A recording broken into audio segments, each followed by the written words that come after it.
Let's find out where Toronto City Council has stayed for the last 2 centuries. Next, here on... Hey travelers, welcome back to the channel. In this video, we find out the history of New City Hall and Old City Hall. Come along and let's find out the history of the 2 city halls. Toronto's Old City Hall was one of the largest buildings in Toronto and the largest civic building in North America upon completion in 1899. Old City Hall is a Romanesque-style civic building and courthouse in downtown Toronto. It was the home of Toronto City Council from 1899 to 1966 and remains one of the city's most predominant structures. Designed by predominant Toronto architect Edward James Lennox, the building took more than a decade to build and cost more than $2.5 million, equivalent to about $53 million today. Made primarily of sandstone, Old City Hall features a 2-tone facade. One tone is made of light brown-gray sandstone from New Brunswick, accented with a darker reddish-brown sandstone known as Saxville sandstone, also located from New Brunswick. The transportation of the stone employed the use of over 1,360 rail car loads, equivalent to a 9-mile-long or 14.5-kilometer train, to bring the material to the site. In addition to the stone, 8,354 barrels of cement were used to hold everything together. Old City Hall features a large clock tower, which stands at 103.6 meters, or 340 feet tall. It is a spectacular vista from South Bay Street from Queen Street West. The clock tower was the largest structure in Canada for 18 years, from 1899 to 1917. The clock room houses 3 large bells, 2 small quarter bells that strike every quarter hour, and a Borden bell, which strikes every hour. The Borden bell alone weighs 5,443 kilograms, or roughly 12,000 pounds.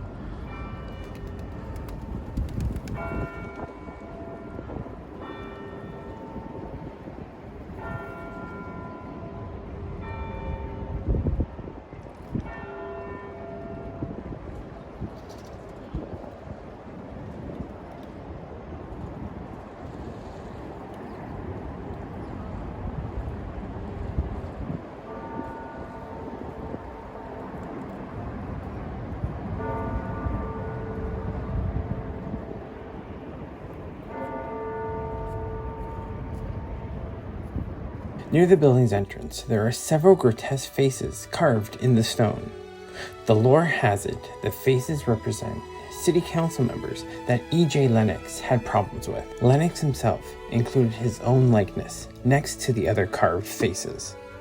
On the clock tower, 4 stone gargoyles were placed near the top of the tower to look down at all the carved faces.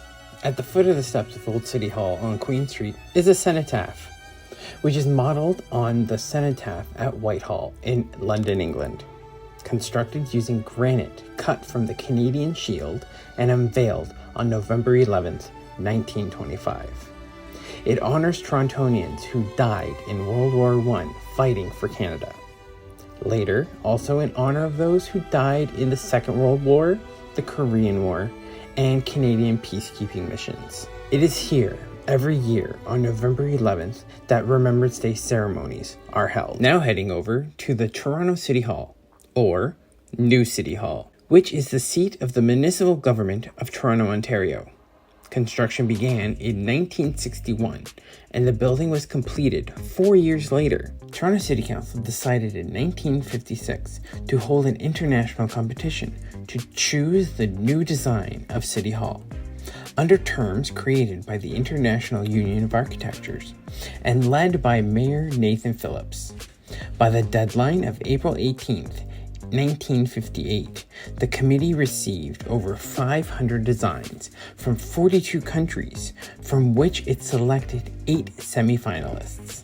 In September of 1958, 3 judges selected Vio Revale's design, though it almost missed the shortlist.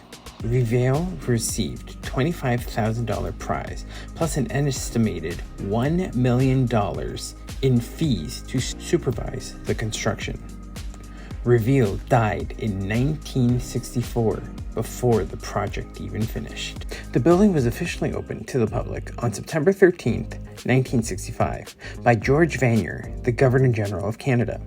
The opening ceremony was attended by 14,000 delegates, including Lester B. Pearson, the Prime Minister of Canada, and John Roberts, the Premier of Ontario. Nathan Phillips Square is an urban plaza.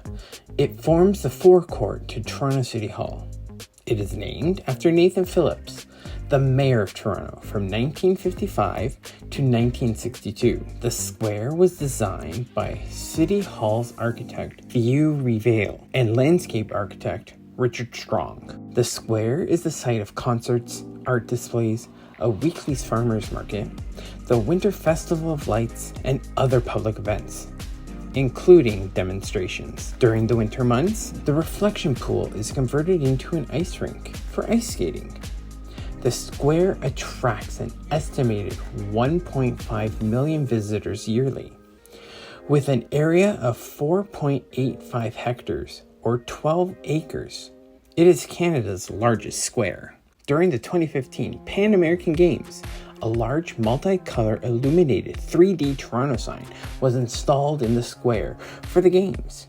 The sign quickly proved to be popular with locals and tourists alike. The sign was to be relocated elsewhere at the end of 2015. However, on September 13th, 2015, it was announced that the sign will remain in the square permanently. It is 3 meters or 9.8 feet tall and 22 meters or 72 feet long. In early 1969, the building appeared as a futuristic alien building in a Star Trek comic. It was later seen in Star Trek The Next Generation episode Contagion, Season 2, Episode 11, as one of the possible destinations of an alien portal.